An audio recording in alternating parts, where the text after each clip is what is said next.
تو اللہ نے سب سے افضل ترین مقام آپ کو عطا فرمایا، سب سے افضل ترین مقام آپ کو عطا فرمایا، سب سے افضل ترین مقام آپ کو عطا فرمایا۔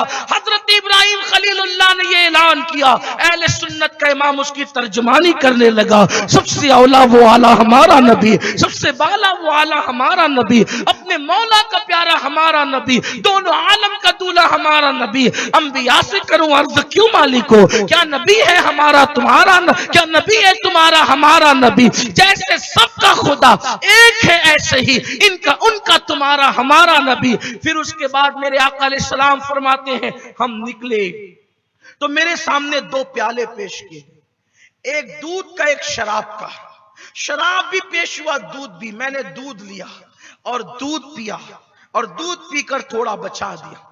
جبریل نے کہا حضور آپ نے اچھا کیا کہ شراب نہیں پیا، اگر آپ شراب پیتے تو آپ کی پوری امت گمراہ ہو جاتی۔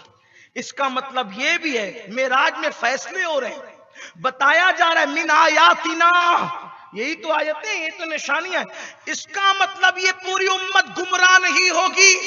جن لوگوں کے خیالات یہ ہیں کہ پوری امت گمراہ ہو گئی، پوری امت بدعتی ہو گئی، پوری امت مشرک ہو گئی، انہیں معراج کی حدیثوں پر جو صحیح میں موجود ہے، بخاری مسلم میں موجود ہے، توجہ کرنا چاہیے کہ جبریل نے کہا حضور آپ نے شراب نہیں پی، اس کا مطلب یہ کہ آپ نے فطرت کو پا لیا، آپ کی پوری امت گمراہ نہیں ہوگی۔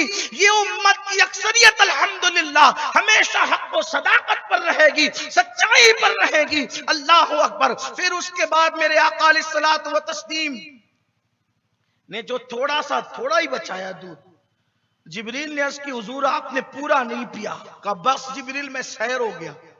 عرض کی یا رسول اللہ اگر پورا پیتے تو پوری امت جنت میں جاتی، تھوڑا سا بچا دیا اس لیے کچھ جائیں گے جہنم کے اندر، کچھ لوگوں نے جانا ہے، اللہ رحم کرے، اللہ حضور سے وفا عطا کرے۔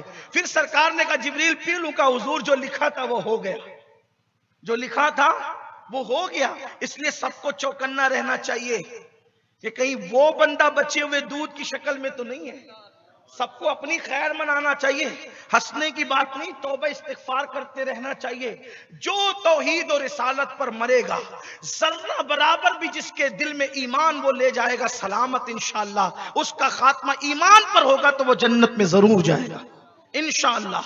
اس لیے شرک سے بچو، بدعتوں سے بچو، خرافات سے بچو، نبی کی توہین سے بچو، بے ادبی سے بچو، برائی سے بچو۔ ایک بات عرض کر دوں، جو شرک نہیں کرے گا وہ جنت میں جائے گا، توحید و رسالت میں جو مرے گا وہ جنت میں، کتنا بھی گنہگار ہے وہ جنت۔ شرک سے دامن بچاؤ، شرک سے بچو۔ بڑی معذرت کے ساتھ آج کل کچھ لوگ پریشان ہوتے ہیں تو پریشان ہو کر کے اپنے مسائل کا حل لے کر یا اپنے مسائل کے حل کے لیے خاص طور پہ عورتیں مشرکوں کے پاس جاتی، منکرین اسلام کے پاس جاتی، بت پرستوں کے پاس جاتی، سورج اور دریا کے پجاریوں کے پاس جاتی، اور وہاں جانے کے بعد پھر ان کے ایمان کا انجام کیا ہو سکتا ہے آپ دیکھ سکتے ہیں۔ ہمارے مالیگاؤں کے اندر یہ شرارتیں ہو رہی ہے۔ میں آپ سے کہنا چاہتا ہوں اللہ پہ بھروسہ رکھو۔ وہ کون سا مسئلہ ہے جو آپ کے اللہ کی بارگاہ میں نہیں ہے؟ ہمارے اللہ کی بارگاہ میں کون سا مسئلہ ہے جس کا حل نہیں ہے؟ ہر مسئلے کا حل موجود ہے۔ کون سا مسئلہ ایسا ہے؟ اس لیے اگر تم پر پریشانی اور مصیبت آ رہی، یہ اللہ کی آزمائش ہے، یہ اللہ کی آزمائش ہے۔ ایک مشکل کے وقت میں میں بہت مشکل میں آیا، برسوں پہلے کی بات ہے۔ میرا ایک دوست آ کر مجھ سے کہنے لگا وہ فلاں کے پاس اگر آپ چلیں تو آپ کا مسئلہ حل ہو جائے۔ میں نے کہا کون فلاں؟ تو اس نے بتایا وہ فلاں۔ میں نے کہا استغفر اللہ، میں نے سنا ہے وہ تو جادوگر ہے، تم مجھے جادوگر کے پاس لے جاؤ گے؟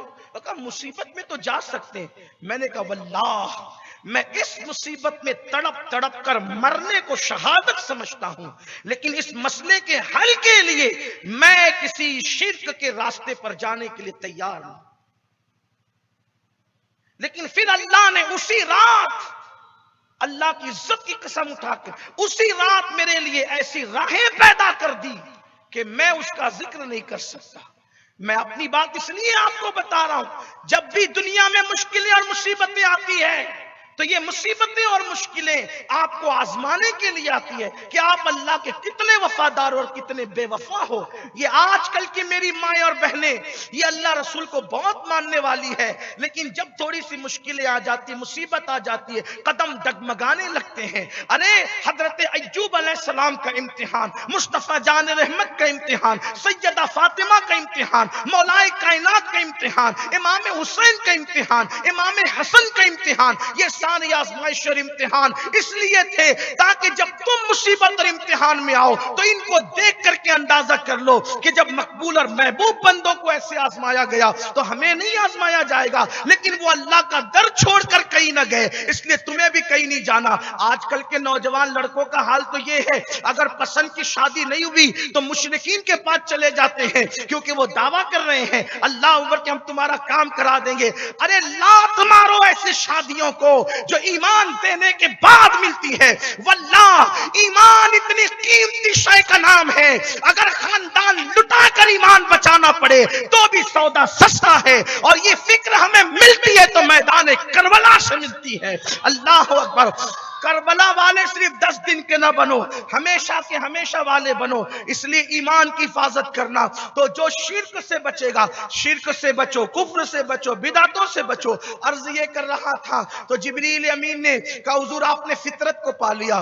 پھر اس کے بعد میرے آقا فرماتے ہیں ایک نور کی سیڑھی لائی گئی. سیڑھی کو بھی معراج کہتے ہیں، معراج سیڑھی کو بھی کہتے ہیں. آقا فرماتے اتنی خوبصورت تھی. اور وہ سیڑھی کون سی تھی پتہ ہے؟ مومنوں کی روحیں جن سیڑھی کے ذریعے سے عالم بالا میں جاتی وہ نور کی سیڑھی تھی. آقا فرماتے اتنی خوبصورت تھی کہ اس کا حسن کوئی بیان ہی نہیں کر سکتا. میں اور جبریل اس سیڑھی سے، اب یہ اپنی سیڑھی مت سمجھنا، نام سیڑھی، لیکن وہ ہماری دنیا کی طرح نہیں. عالم بالا کی چیزیں دنیا کی طرح نہیں، نام ایسے ہیں سمجھانے کے لیے، ورنہ وہ چیز ہی الگ ہے. ارے اتنا سمجھ لو اللہ کے بندو، جب اس کائنات کی مخلوق ہماری طرح نہیں ہے تو کائنات کی کون سی چیز ہماری طرح ہوگی؟ وہ الگ ہی چیز ہے. سمجھانے کے لیے باتیں کہی جاتی ہے. تو ہم لوگ جب چلے تو آقا علیہ السلام فرماتے آسمان دنیا کے فرشتے سے ہماری ملاقات ہوئی. آسمان دنیا کے فرشتوں سے ہماری ملاقات ہوئی. اس کا نام اسماعیل تھا. اسماعیل، اس کی خدمت میں 70,000 فرشتے تھے. کتنے؟ اور ہر 70,000 کی خدمت کے لیے 1,00,000 فرشتے، ہر ایک ایک پر. یعنی وہ 70,000 سارے سردار تھے اور ان کی مائیت میں ماتحت 1,00,000. سوچو، یہ صرف آسمان دنیا کے فرشتے سے ملاقات ہوئی. پھر آقا فرماتے جبریل نے دستک دی. ادھر سے پوچھا گیا کون؟ تو انہوں نے فرمایا جبریل. آپ کے ساتھ کون؟ کہ محمد روحی فدا صلی اللہ علیہ وسلم. کیا ان کو بلایا گیا ہے؟ ہاں. تب دروازہ کھلا. حالانکہ آپ حدیثیں اٹھا کے دیکھ لیں، جبریل جب بھی آتے جاتے ہیں تو کوئی دستک کی ضرورت نہیں پڑتی، کیونکہ ان کا گھر ہے، وہ آتے بھی ہیں. لیکن یہ دروازے کو دستک کی ضرورت آج کیوں؟ اچھا، پھر وہ جو پوچھنے والا فرشتہ ہے وہ ہے جبریل کا خادم. بھئی جبریل تو سید الملائکہ ہے نا، سردار آ کے کہہ رہا ہے میں جبریل، تو کھل جانا چاہیے کیونکہ وہ سردار ہے. لیکن کیا کہا جائے آپ کے ساتھ کون؟ یعنی آج کوئی اور ہے آپ کے ساتھ. محمد روحی فدا صلی اللہ علیہ وسلم. ان کو بلایا گیا. ہاں. تو یہ دستک ہر دروازے پہ کیوں دی گئی؟ تو ہماری جماعت کے بہت بڑے محدث نے لکھا کیونکہ آسمان پہ ایک دروازہ نہیں ہے، آسمان پہ کئی ایک دروازے ہیں. آسمان پہ بے شمار دروازے ہیں آسمانوں کے، لیکن ہر دروازے سے فرشتے آتے جاتے ہیں، وہ کھلتے بھی ہیں بند بھی ہوتے ہیں. لیکن جب سے آسمان بنے ہیں ایک دروازہ ایسا تھا جو کبھی کھلا نہیں تھا، وہ ہمیشہ کے لیے بند تھا. اور کہا گیا تھا کہ جب معراج کی رات آئے گی تو یہ دروازہ صرف محبوب کے لیے کھولا جائے گا اور کسی کے لیے نہیں کھولا جائے گا.